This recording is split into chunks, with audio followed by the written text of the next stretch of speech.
Hasta ahora los coches han sido un medio de transporte. El hidrógeno añadirá una función completamente nueva. Las pilas de combustible producirán tanta energía que los coches serán una central eléctrica móvil.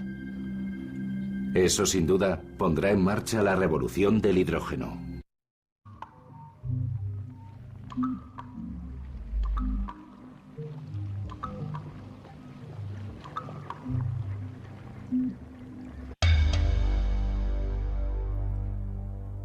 El siglo XX se basó en el petróleo. Nuestros alimentos crecen gracias a los pesticidas y fertilizantes petroquímicos. Nuestra ropa se fabrica principalmente con materiales sintéticos derivados del petróleo.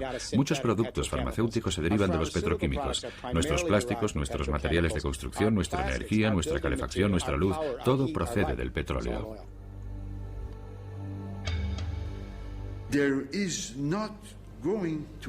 Muy pronto dejará de haber petróleo. Los indios y los chinos están comenzando a consumir cada vez más energía. En China se venden 5.000 coches al día. Eso requiere gasolina. Creo que hemos llegado al final de una era. Nos queda un cuarto de siglo o medio siglo de combustibles fósiles como principal fuente de energía. La buena noticia es que estamos a las puertas de una nueva era energética y el mundo está empezando a prestar atención a un nuevo combustible. Es el hidrógeno. Declaro inaugurada la planta de hidrógeno.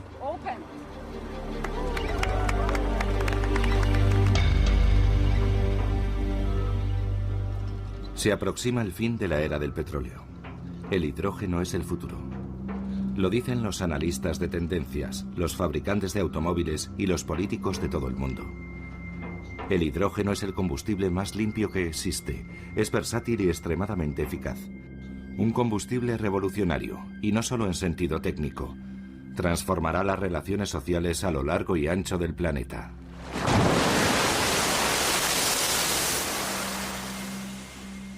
Quien controla la energía controla la civilización y la distribución de los bienes. Los pueblos menos poderosos son justamente los que no tienen potencia eléctrica. 2/3 de los seres humanos no han realizado una llamada telefónica en su vida. 1/3 de la humanidad no tiene acceso a la electricidad. Lo que tenemos que hacer es asegurar el acceso universal a la electricidad. Ese debería ser el objetivo. Todo el mundo debería de tener acceso a la electricidad gracias a la energía renovable del hidrógeno.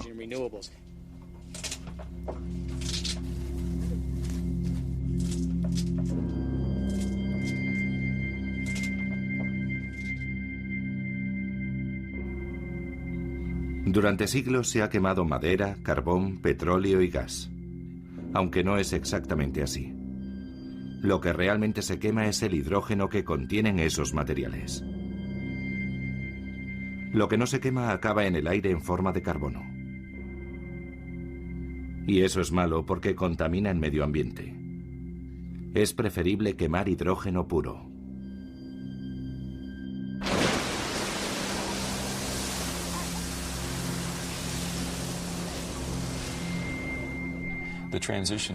El hombre ha estado cambiando de fuente de energía desde los tiempos de las cavernas. Comenzamos quemando madera, de ahí pasamos a quemar carbón, luego pasamos a quemar petróleo y ahora estamos comenzando a quemar gas natural. Cada uno de esos pasos ha significado menos carbono y más hidrógeno. De manera que de continuar con la tendencia se podría decir que la conclusión lógica para la humanidad es nada de carbono, solo hidrógeno. Cuando hablamos de gas natural, tenemos una parte de carbono por 4 de hidrógeno, de manera que estamos más cerca de la meta. El siguiente paso ha de ser nada de carbono. Eso es lo que hemos estado haciendo a lo largo de la historia de la humanidad. Tan solo existe un problema. No hay yacimientos de hidrógeno. Se encuentra en la madera, el carbón, el petróleo y el gas, pero sobre todo en el agua. La manera más limpia de extraer el hidrógeno es directamente del agua.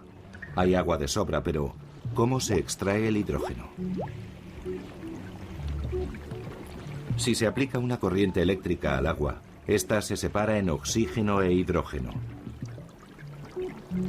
El hidrógeno es un gas. Y los gases pueden almacenarse. También es posible invertir el proceso. Mezclando oxígeno e hidrógeno en lo que se conoce como una pila de combustible, se obtiene agua y electricidad de nuevo.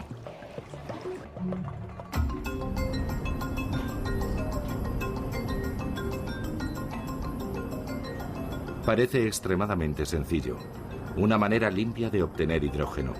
Pero para poder extraer el hidrógeno, se sigue necesitando electricidad.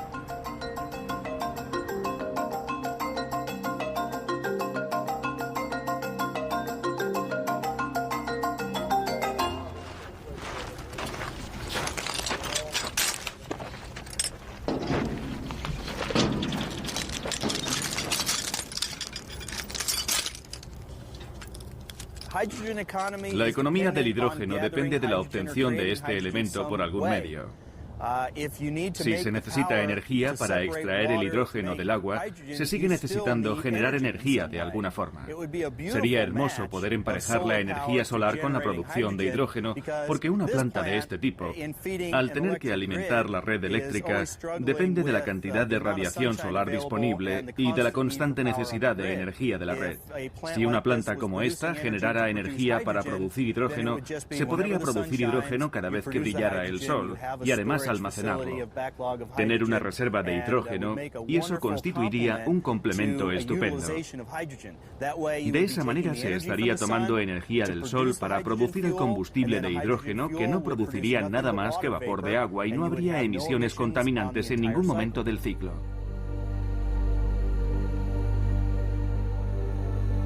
Obtener hidrógeno directamente de la luz del sol, una fuente limpia que genera un combustible limpio. Y las fuentes limpias y sostenibles parecen abundantes.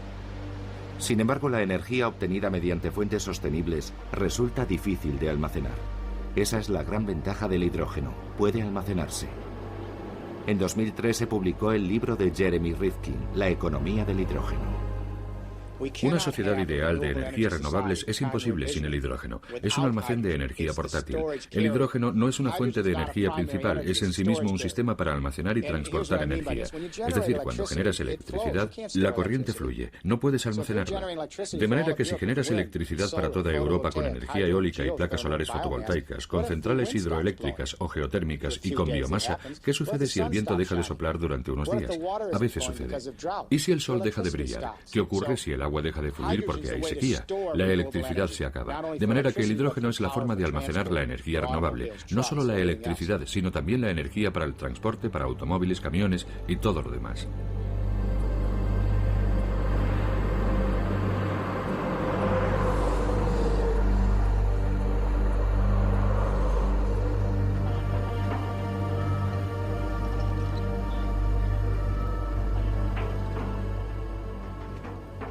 La mayor parte del hidrógeno que obtenemos ahora procede de la evaporación de hidrógeno del gas natural. El problema es que el gas natural escaseará más o menos a la vez que el petróleo, así que aunque lo usemos, será una especie de corto periodo de transición. También se puede obtener hidrógeno del carbón, pero entonces surge el problema del dióxido de carbono. Puedes utilizar la energía nuclear para la obtención del hidrógeno, pero el inconveniente es que no tenemos forma de deshacernos de los residuos nucleares. Eso es suficiente para aguarnos la fiesta. No queremos cargar a las generaciones futuras con más residuos nucleares. Y en segundo lugar, todas las compañías para las que trabajo no quieren construir centrales nucleares. No se las pueden permitir. Son demasiado caras. Son demasiado caras. Trabajo con algunas de las mayores compañías energéticas del mundo. Ni una sola de ellas se plantea la construcción de nuevas centrales. Las empresas norteamericanas han perdido un tercio de su patrimonio en los últimos años. Tienen una crisis de liquidez. Están construyendo plantas de gas porque son baratas. Actualmente, a no ser que el gobierno y los contribuyentes quieran pagar por la energía nuclear, y no creo que queramos, no es una solución realista. Y además, la energía nuclear es incompatible con la seguridad nacional. La idea de construir un montón de centrales nucleares nuevas para obtener hidrógeno es una locura por la preocupación que hay ante las amenazas a nuestras estructuras energéticas. El 11 de septiembre fue un ataque contra los símbolos de Estados Unidos, las Torres Gemelas y el Pentágono. Lo que ahora nos preocupa de verdad es que los próximos ataques sean contra las centrales de energía y las líneas de alta tensión que abastecen a la sociedad. Y un mundo lleno de centrales nucleares en Europa, América, Japón, como blancos para 2 o 3 terroristas que quieren hacer saltar por los aires una central nuclear, es algo que nadie se imagina. Pienso que hay otra forma de hacerlo. Sabemos que hay otra forma de obtener el hidrógeno. Lo podemos sacar del agua. Tarde o temprano puede que incluso directamente de la luz solar. Hay experimentos en marcha, pero de momento está el agua. Tomamos energías renovables como la eólica, la solar fotovoltaica, la hidráulica, la geotérmica y la biomasa, tecnologías de energía renovable para generar electricidad de forma local cuando se pueda. Parte de la electricidad la utilizas al momento como energía. La electricidad que no necesitas, el excedente, las utilizas para electrolizar agua tal y como hacías en química en el colegio, y te quedas con el hidrógeno, y así tendrás energía almacenada. Islandia lo comprende y utiliza fuentes de energía limpia para producir hidrógeno. Este acontecimiento representa un hito histórico en la búsqueda de energía sostenible.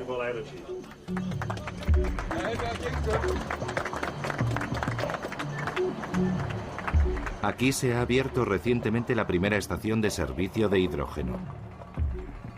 En el pasado hemos utilizado gas natural, carbón y energía nuclear para generar electricidad. Hemos usado el gas natural y en algunos casos el petróleo para la calefacción de nuestros hogares.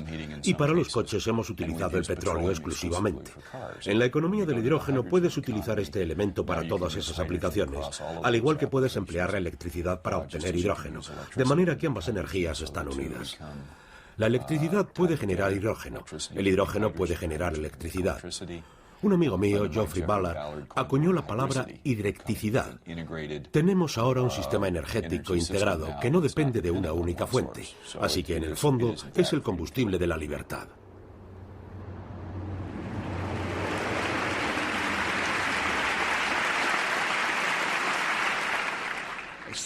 Una sencilla reacción química entre el hidrógeno y el oxígeno genera energía que puede utilizarse para mover un coche, emitiendo tan solo agua, no gases. Con un nuevo compromiso nacional, nuestros científicos e ingenieros superarán los obstáculos para llevar estos coches del laboratorio al concesionario. De manera que el primer coche que conduzca a un niño que haya nacido hoy podría moverse gracias al hidrógeno y no contaminar nada.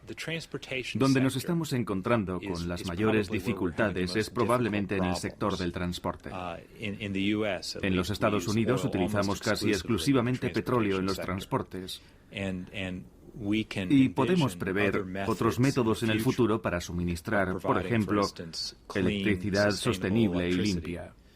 Pero es muy difícil para nosotros considerar una alternativa diferente al hidrógeno para solucionar el problema del transporte.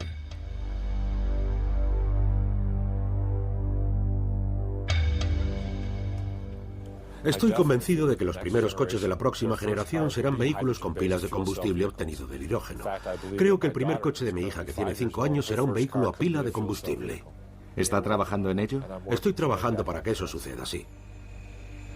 Las palabras del presidente Bush en su discurso sobre el Estado de la Unión parecen haber salido directamente del mundo industrial, en particular del mayor fabricante de automóviles, General Motors. Voy a proponer un fondo para la investigación de $1.200 millones para que Norteamérica pueda ser el líder mundial en el desarrollo de automóviles limpios propulsados por hidrógeno. No es de extrañar porque la General Motors invierte más en la tecnología del hidrógeno que todo el gobierno norteamericano. Y General Motors no es la única compañía que experimenta con el hidrógeno. El estado de California es una especie de campo de pruebas para los fabricantes de coches.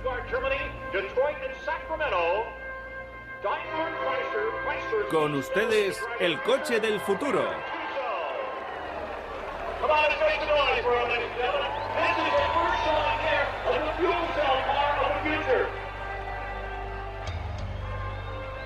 En los coches del futuro, los motores eléctricos sustituirán a los motores de combustión.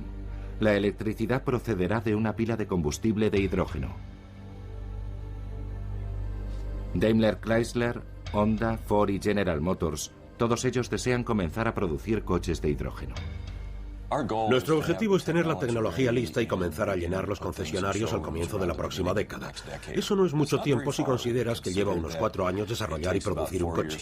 Así que aquí estamos hablando de conseguir algo para el 2010 o el 2011. Se trata de un periodo de tiempo increíblemente corto.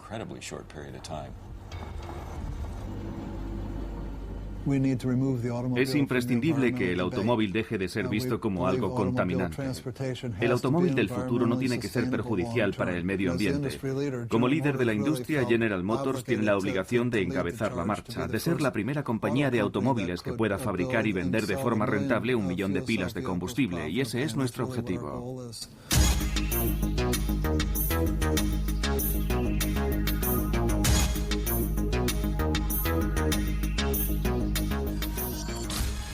Se trata de una reinvención total del automóvil. Solo va a conservar las 4 ruedas.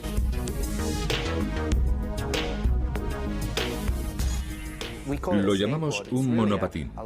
La verdad es que se trata de una gran caja sobre 4 ruedas. En su diseño final tendrá un motor por rueda en cada esquina. Estamos convencidos de que así será. En cuanto a las pilas de combustible de hidrógeno, resultarían muy beneficiosas para el medio ambiente. Y la electricidad proveniente de las pilas de combustible llegaría a cada uno de los motores situados junto a las ruedas. Esto aumentaría considerablemente la maniobrabilidad y la estabilidad del vehículo.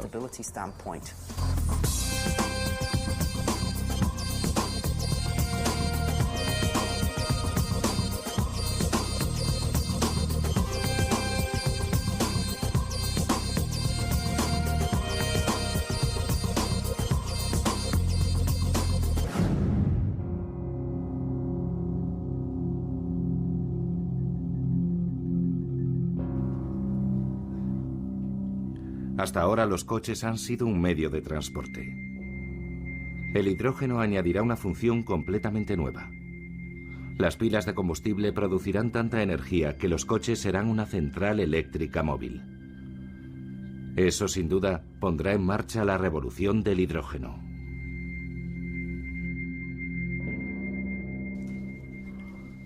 Habrá oportunidad de hacer muchas más cosas con tu coche. Se puede mejorar mucho la funcionalidad del vehículo si dispones de gran cantidad de energía a bordo.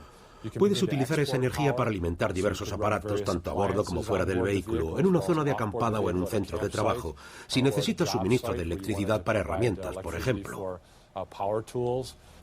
Así que podría coger el equipo de música de mi casa y ponerlo en el coche. Y enchufarlo y tener electricidad en tu acampada. O disponer de energía para una actividad que realices durante un picnic, pongamos por caso. Es como si tuvieras energía transportable a bordo de tu vehículo. ¿Podré coger cualquier electrodoméstico de mi casa y enchufarlo a mi coche? Sin duda podrías hacerlo, sí. Sería como disponer de un generador de energía que me permitiera utilizar los electrodomésticos en cualquier lugar. Creo que al consumidor le gustaría que su coche fuera capaz de generar energía en cualquier lugar y para cualquier actividad.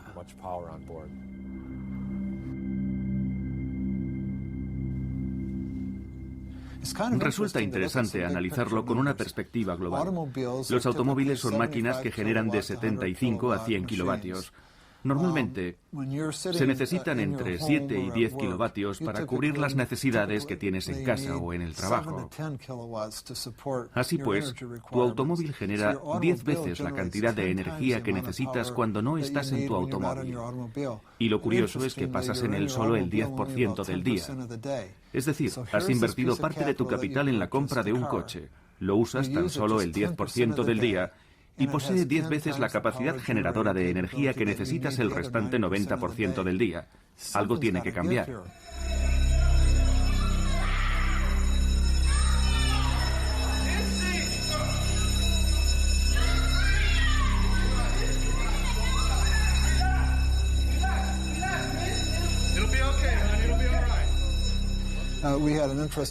Los cortes en el suministro eléctrico que padeció el estado de California son un buen ejemplo. Si en aquel momento tan solo 1 de cada 25 automóviles hubiera tenido una pila de combustible y esos vehículos se hubieran podido conectar a la red eléctrica de California, hubieran duplicado la capacidad generadora de energía del estado.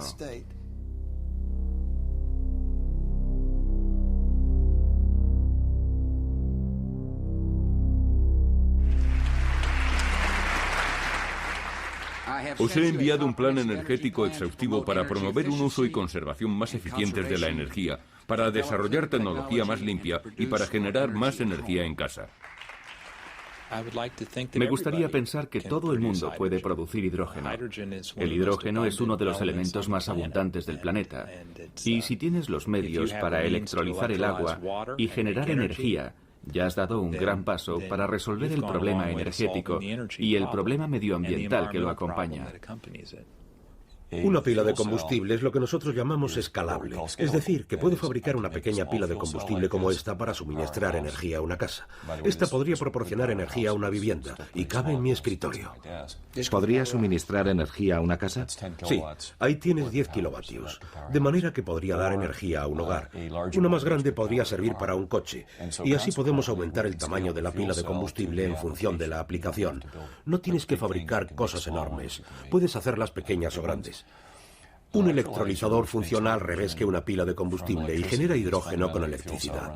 Eso quiere decir que puedo construir un pequeño electrolizador para aplicaciones pequeñas y así tan solo invertir la cantidad de dinero que necesito, o puedo hacer uno grande. Es perfectamente posible tener un generador casero en el garaje que produzca hidrógeno a partir de gas natural, que caliente el agua gracias al calor residual, que suministre electricidad para tu casa y que fabrique hidrógeno para tu coche. Se trata de un modelo muy diferente de las grandes unidades eléctricas actuales, las grandes plantas centralizadas generadoras de hidrógeno. Lo que resulta emocionante, como hemos aprendido de los ordenadores, es que cuando se utilizan sistemas descentralizados, no solo resultan más económicos, sino también más fiables. Porque si se produce algún percance, hay elementos que pueden recoger la energía y mantener la red en funcionamiento. Así obtienes sistemas más fiables, sistemas más versátiles y más rentables.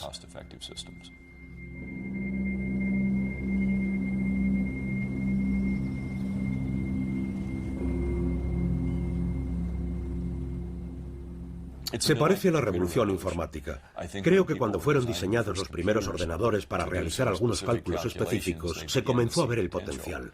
Gracias al hidrógeno y a las pilas de combustible, a que las pilas de combustible pueden generar electricidad y que el hidrógeno puede extraerse de muchas fuentes de energía, creo que la gente creativa va a encontrar todo tipo de formas maravillosas para crear esa infraestructura. Le pondré un ejemplo. Resulta que los empresarios de todo el mundo están comenzando a hablar de algo llamado microredes. Una red de electricidad propia compartida por un grupo de vecinos. Si se da por supuesto que dispones de un generador de electricidad en tu casa, estás fabricando hidrógeno. Además, podrías conectar tu coche a la casa. Por lo tanto, en tu vivienda dispones de diversas fuentes para generar electricidad. Podrías optar entre utilizar tu automóvil, usar la red eléctrica o un pequeño generador. Pero también podrías compartirla con tus vecinos. En las próximas décadas, coches, ordenadores e hidrógeno estarán interrelacionados. Jeremy Rifkin predice que una red de energía basada en el hidrógeno que cubriera todo el planeta permitirá distribuir la energía de manera democrática. Empieza a sonar como una verdadera revolución mundial, un nuevo orden mundial. Para entender la dimensión de esta revolución, debemos comprender que ahora mismo están convergiendo dos revoluciones tecnológicas. Los grandes cambios económicos en la historia se producen cuando se simultanean dos hechos. Uno, un cambio básico en la forma que tiene la gente de organizar la energía de la Tierra. Dos, un cambio básico en la forma que tiene la gente de comunicarse unos con otros para organizar la nueva energía.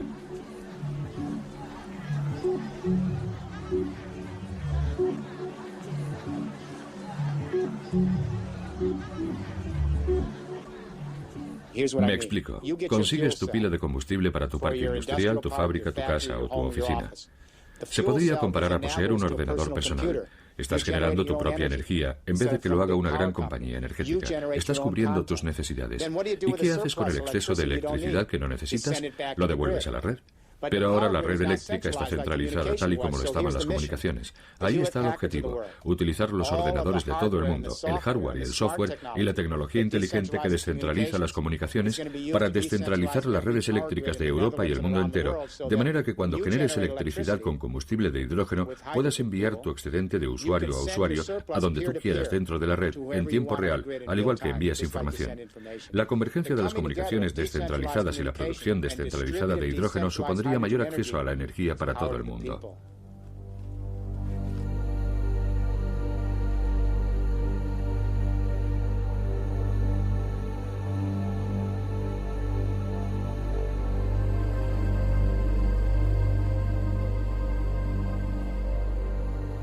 Energía, poder para la gente. Pero ¿cómo piensa Rifkin que funcionará?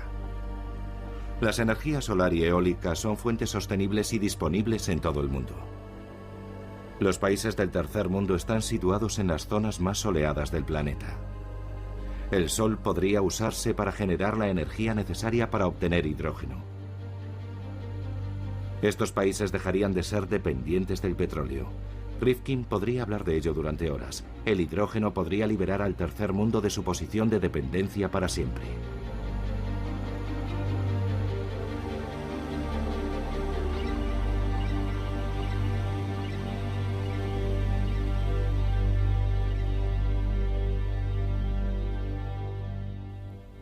Así pues, el tercer mundo debería invertir sus micro y macrocréditos en instalaciones de energías renovables en pueblos y áreas urbanas, placas solares fotovoltaicas en cada cubierta, energía eólica, geotérmica, hidráulica, conseguir las pilas de combustible, montar las miniredes y entonces podrán tener electricidad. Y este es mi argumento. La razón por la que la gente carece de poder es porque no tiene energía. 2/3 de los seres humanos no han realizado una llamada telefónica en su vida. 1/3 de la humanidad no tiene acceso a la electricidad. Si te ves obligado a buscar estiércol, excrementos de vaca o leña durante 4 horas al día para cocer el arroz de tus hijos, no estás viviendo en el siglo XXI.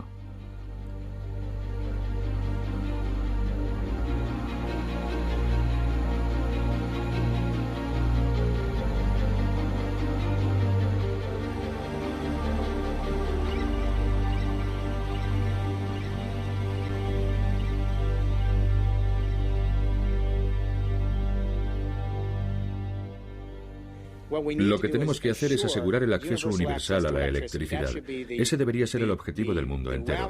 Todos los seres humanos deberían de tener acceso a la electricidad gracias a la energía renovable del hidrógeno. Entonces podremos pasar a lo que yo denomino la fase 2.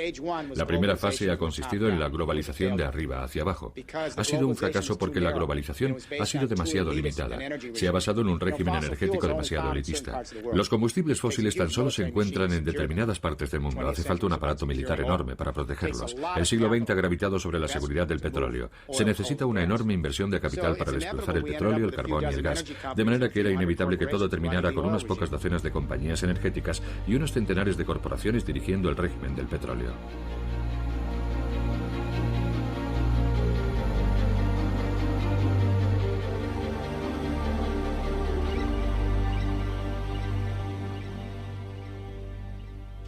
¿Cuál es la segunda fase? La primera ha sido la globalización de arriba a abajo. No ha funcionado porque tan solo afectaba al 20% de la población mundial. Cuando tu mercado se reduce al 20% de la población potencial, es que el restante 80% se queda al margen. La globalización ha fallado. No afecta a suficiente gente. Y cuando 4/5 de la población quedan excluidos, lo que se consigue es una mayor inestabilidad política y la pérdida de la confianza social. Cuando careces de confianza social, no puedes eliminar fronteras. La globalización consiste en aumentar la confianza para que puedas eliminar los aranceles, las normas y las fronteras, y así obtener un mercado laboral flexible. No se puede hacer eso cuando 4/5 del mundo no confían en la quinta parte que dirige el cotarro. De manera que la segunda fase es una nueva globalización desde abajo hacia arriba. Es decir, si las personas pueden tener acceso a la electricidad con fuentes renovables, podrán generar sus propios bienes y servicios localmente y venderlos a cualquiera. Esa será una verdadera globalización, ya que todo el mundo podrá desarrollar cualquier actividad económica, no tan solo la quinta parte de la población, la élite. Esa es la revolución, y no puede haber desarrollo sostenible sin ella. Los manifestantes antiglobalización que toman las calles de Seattle o Génova saben en contra de qué están, pero también tienen que saber qué alternativa respaldan, porque tenemos que tener algo mejor para sustituir a la globalización, y ese algo mejor es la capacidad de todos para formar parte del mercado económico, si se es autosuficiente en la producción de energía.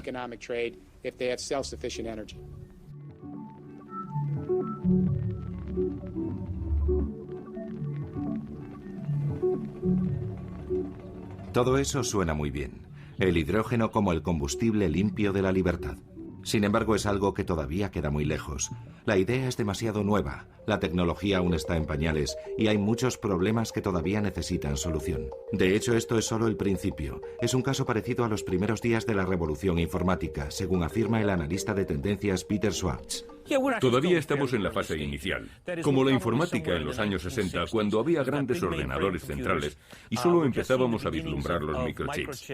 Era difícil imaginar que una década después iba a llegar el PC a transformar completamente el mundo de la informática, pero sí se podía ver que estábamos en las primeras etapas de algo, y eso es lo que ahora estamos empezando a percibir. Por ejemplo, es probable que las primeras aplicaciones de la pila de combustible no sean para los coches o los edificios, sino para los ordenadores portátiles, micropilas de combustible que pueden alimentar tu portátil, tu radio de campaña o tu PDA. Podrás poner una pequeña cápsula de combustible parecida a un mechero desechable en tu ordenador portátil y tendrás energía para 8 o 12 horas. Dirijo una empresa que está desarrollando esta tecnología, pero hay otras 20 que están haciendo cosas similares, fundamentalmente para productos electrónicos portátiles, porque las pilas clásicas no duran lo suficiente y no hay nuevas tecnologías para las baterías. Así pues, esa será la primera etapa, y entonces pasaremos a los edificios, veremos coches y un desarrollo gradual de la tecnología en este sentido y otros similares.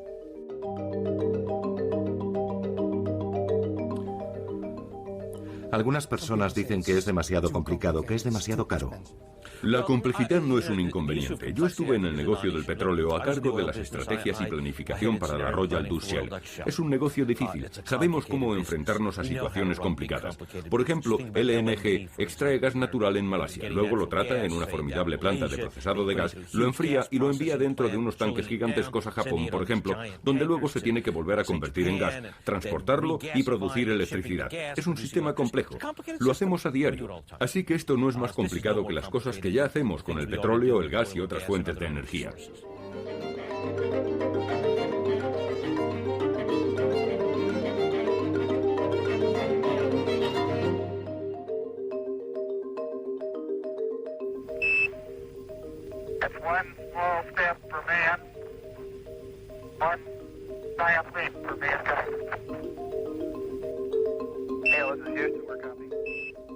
Creo que necesitamos un proyecto con las características del proyecto Apolo, es decir, la fuerza del proyecto Apolo estuvo en la suma de esfuerzos que lo respaldaron, gracias a los cuales se realizó una heroicidad. Y creo que la tarea a la que nos enfrentamos ha de tener esa dimensión, un proyecto que se defina con la misma claridad, que esté igualmente dirigido por una visión mucho más amplia y donde se inviertan los recursos necesarios para llevarlo a cabo, donde nuestra aspiración sea conseguir algo mucho más grande que la mayoría de las cosas que intentamos lograr, particularmente en una sociedad pública.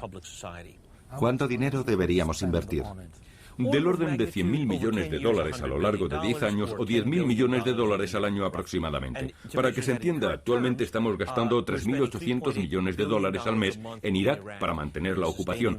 Así que esto equivaldría aproximadamente a 2 meses y medio del gasto que supone la ocupación de Irak. Sin embargo, parece un montón de dinero. Para un presupuesto de $1 billón, 10.000 millones no es una cantidad muy elevada. Creo que el problema no es el dinero. Pienso que el problema es la voluntad política. El dinero es simbólico y es la materialización del esfuerzo que supone acometer una tarea de tales dimensiones. Hace mucho que se usa el hidrógeno. Los cepelines de 1930 flotaban porque estaban llenos de hidrógeno. Pero el desastre de Hindenburg en 1937 demostró claramente los peligros que entrañaba el hidrógeno.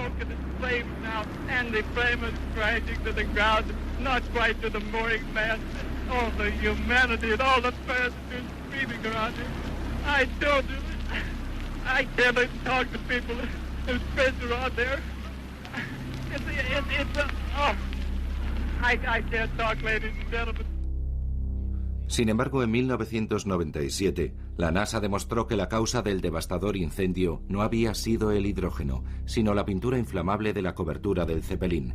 A pesar de eso, la gente sigue temiendo a los accidentes con el hidrógeno.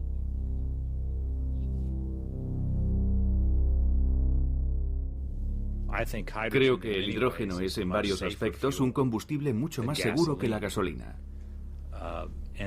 Cualquier combustible con un alto contenido energético es un peligro en sí mismo. Pero si tengo un accidente en un coche de hidrógeno y el tanque se rompe, el hidrógeno, más ligero que el aire, escaparía directamente hacia arriba, alejándose del vehículo y sus ocupantes.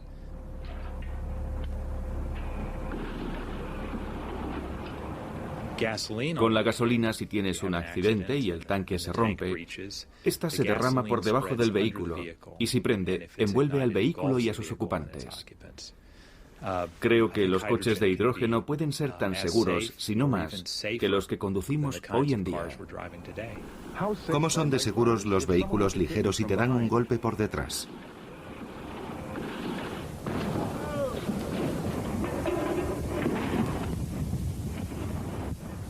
Es importante saber que ninguno de los cilindros perdió un ápice de presión durante las pruebas de caída. Usamos gasolina y es explosiva. Usamos gas natural y ha habido explosiones. El hidrógeno no es más peligroso que cualquier otro combustible. Los combustibles arden. Eso es lo que se supone que deben hacer. Por lo tanto, el hidrógeno, como combustible, no representa un mayor peligro que cualquiera de los demás combustibles que ya utilizamos.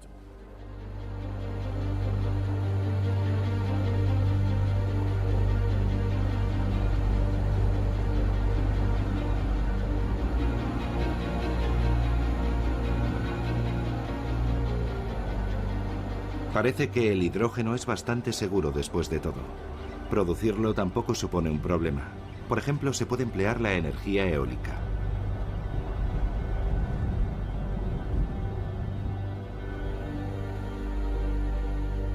En Estados Unidos existen diversos parques eólicos de gran tamaño. Siempre sopla el viento en las colinas de Tehachapi, en California, y están cubiertas de molinos de viento. Hay viento en abundancia y espacio para muchos más molinos.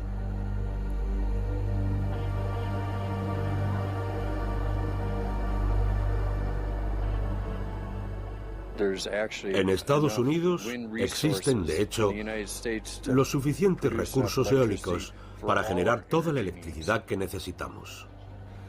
Energía en abundancia, por tanto. Sin embargo, el mayor parque eólico del mundo tiene un problema ridículo. Las nuevas turbinas más grandes generan más electricidad de la que puede soportar la red eléctrica. Nuestro contrato con Edison es de 34 megavatios. Cada vez que montamos un molino nuevo, tenemos que cerrar muchos de los antiguos, porque no podemos sobrepasar ese límite. Así que casi todos los antiguos están apagados. Si los conectáramos, a Edison le daría un ataque. La red de alta tensión de esta zona no puede soportar más energía. Y en este momento, uno de los principales objetivos de mis jefes es la instalación de un nuevo tendido en la zona de Tehachapi, que lleve 2.500 megavatios adicionales de energía eólica.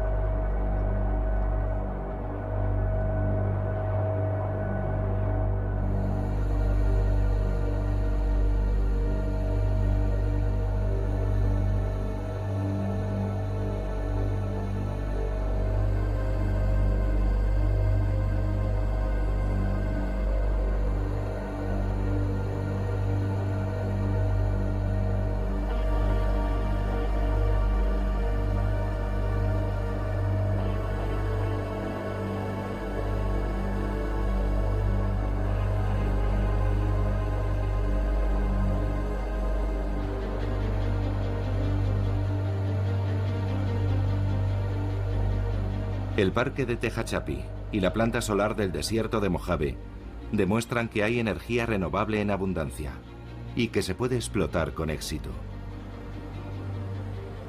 Claro que eso no es lo mismo que invertir en un nuevo sistema de energía renovable. Esto requiere una forma totalmente nueva de pensar.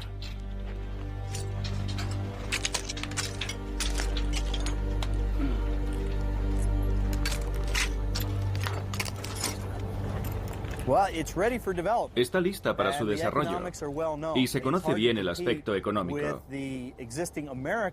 Es difícil competir en el mercado de combustibles fósiles, tanto en el norteamericano como en el mundial. Para irrumpir en ese mercado, se necesitan incentivos. Si nuestros dirigentes tuvieran una visión a largo plazo, entenderían que necesitamos más energías renovables. A corto plazo, inversores y empresarios sencillamente prefieren aquello que les proporcione el mayor beneficio inmediato. Y eso no es lo que les ofrece la energía renovable. Lo que va a hacer es darle más estabilidad y precios más bajos a una región más amplia a lo largo de un plazo de tiempo mucho mayor. ¿Ese es el beneficio de las fuentes renovables? Exacto. Aparte de las puramente monetarias, hay otras ventajas relacionadas con el desarrollo regional.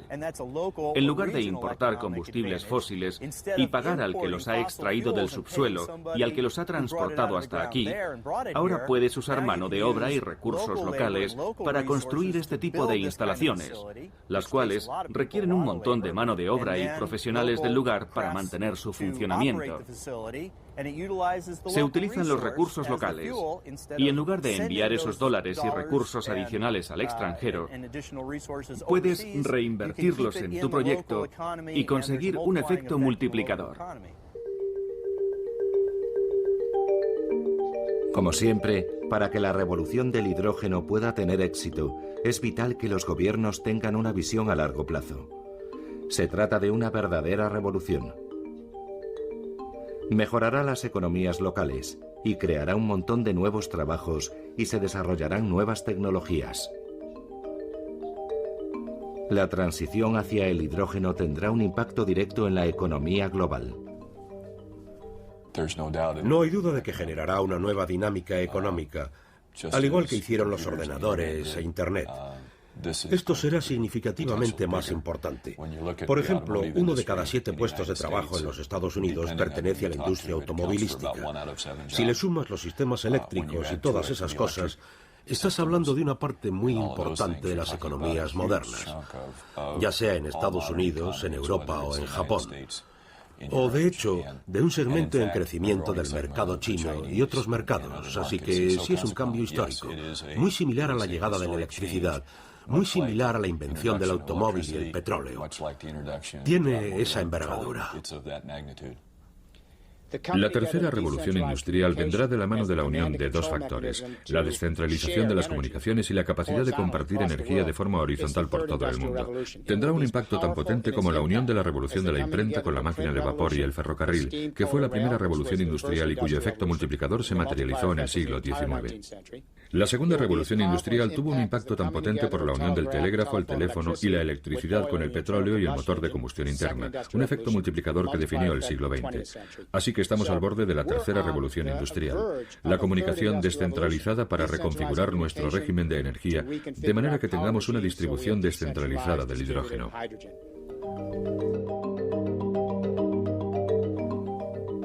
Producción a gran escala de hidrógeno. El coche como central eléctrica. Fabricar el combustible para uso propio. El desarrollo de una red energética global con mayores oportunidades para el tercer mundo. El resultado, una ola de desarrollos tecnológicos y económicos. Casi la mitad de las 50 mayores compañías del mundo va a sufrir el impacto del hidrógeno y de las pilas de combustible. Se trata de los fabricantes de automóviles, de los servicios públicos, de las petroleras, empresas muy grandes. Hemos calculado que esta tecnología podría afectar a casi $2 billones de ingresos como resultado de su uso. Se trata de una gran oportunidad de incremento de negocio para las empresas que están al frente de esta revolución, que se han asegurado la propiedad intelectual y los conocimientos necesarios para tener éxito en la economía del hidrógeno.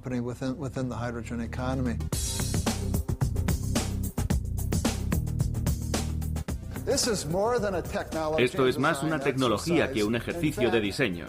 De hecho, en pocos meses tendremos disponible una versión de automóvil con autonomía y listo para conducir. Esto supone un claro ejemplo de que la General Motors piensa a lo grande. Nos tomamos muy en serio esta clase de tecnología como precursora de los vehículos del futuro.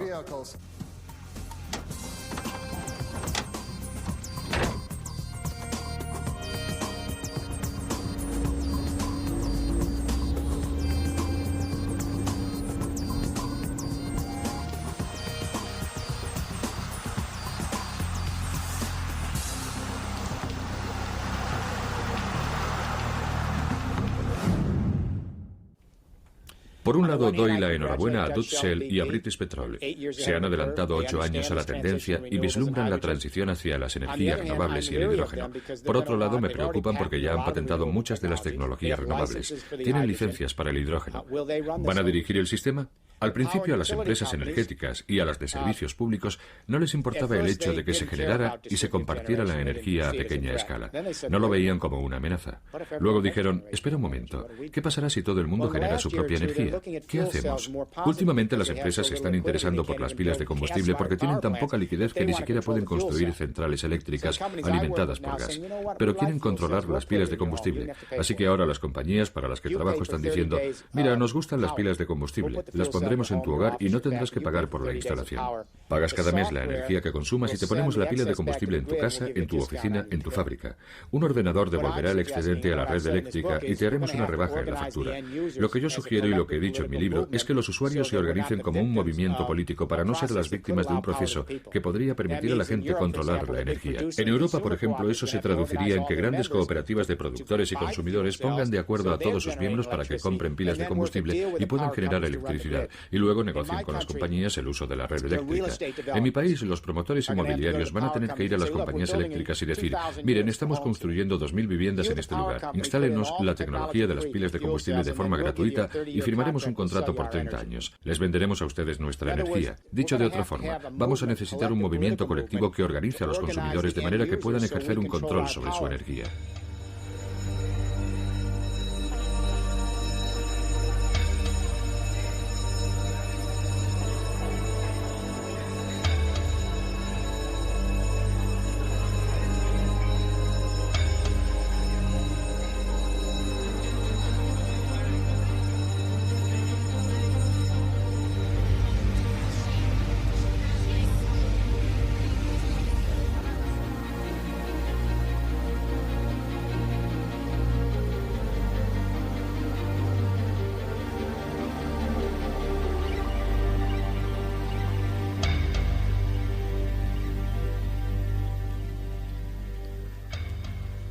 Estamos ante una transición de magnitud histórica.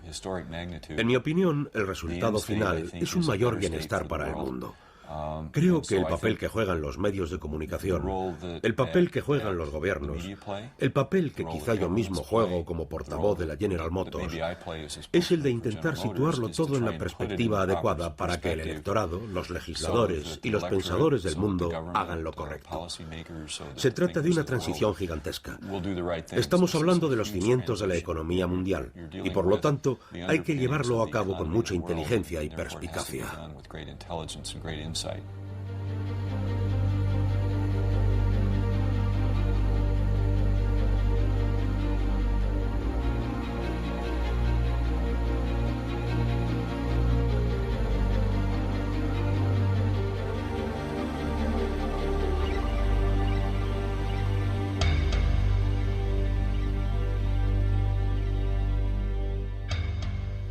El espíritu humano ha pasado por una gran revolución en los últimos 2 siglos a raíz de las revoluciones francesa y americana, la idea primordial del sufragio universal, mediante la cual todo el mundo tiene el derecho inalienable a que su opinión tenga relevancia política. Durante 2 siglos hemos difundido este concepto de democracia por todo el mundo. Hoy todavía no ha llegado a todas partes, pero va a llegar a Oriente Medio y a China. Hemos soñado con la idea de que todo el mundo cuente. Primero fueron los hombres blancos y luego se incorporaron las personas de diferentes razas, las mujeres y las minorías. Pero estamos expandiendo el concepto. El problema es que ha existido una contradicción entre nuestras aspiraciones políticas y nuestro régimen energético, ya que mientras nos mantengamos en el sistema energético de los combustibles fósiles, las cosas seguirán yendo de arriba a abajo. Ese régimen tiene que ser controlado por una élite porque los combustibles fósiles se concentran en ciertas partes del mundo. Así que hemos estado viviendo en un mundo en el que nuestro régimen energético ha creado una infraestructura económica contraria a nuestras aspiraciones democráticas.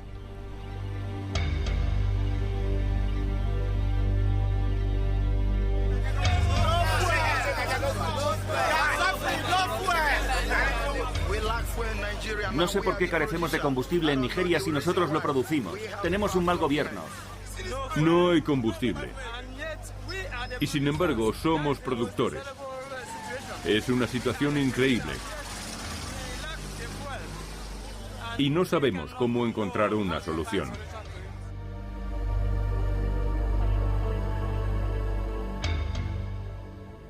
Con el hidrógeno tenemos una oportunidad, entre comillas, para hacerlo bien, porque el hidrógeno está en todas partes y las energías renovables también pueden estar en cualquier parte. Podríamos generar y compartir energía de manera descentralizada con la ayuda de las nuevas comunicaciones por Internet. Se trata de una oportunidad. El que se lleve a cabo o no va a depender de que las próximas 3 o 4 generaciones de seres humanos lleguen al acuerdo de organizarse de forma colectiva, de manera que controlemos la energía que generamos.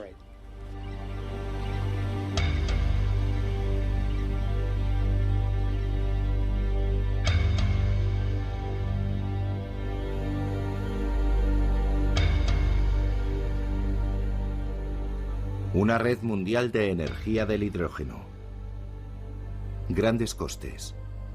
Ingresos colosales. Una nueva revolución industrial. Energía más que abundante para el tercer mundo.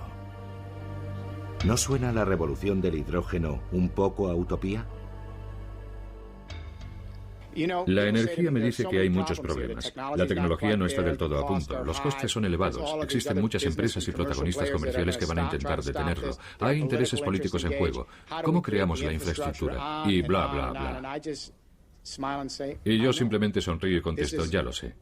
Cuando cambia de régimen energético se producen las revoluciones más perturbadoras de la historia. Perturban la tecnología, las infraestructuras, la política y el comercio. ¿Y eso qué tiene de nuevo? Podrían haber surgido las mismas dudas, las mismas inquietudes cuando James Watt patentó la máquina de vapor diciendo, oh Dios mío, ¿cómo vamos a pasar de la madera al vapor? Vamos a tener demasiados problemas que no podremos resolver, pero lo hicimos.